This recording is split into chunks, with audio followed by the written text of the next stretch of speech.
ป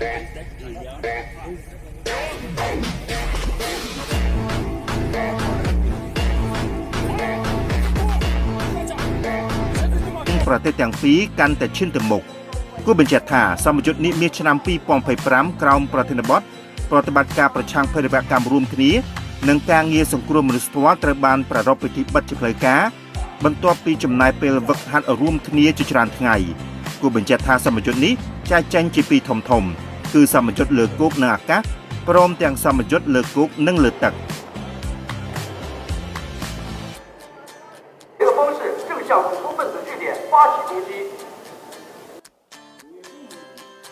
អាដាមឧត្តមនាវីឯកវួយវិនហួយ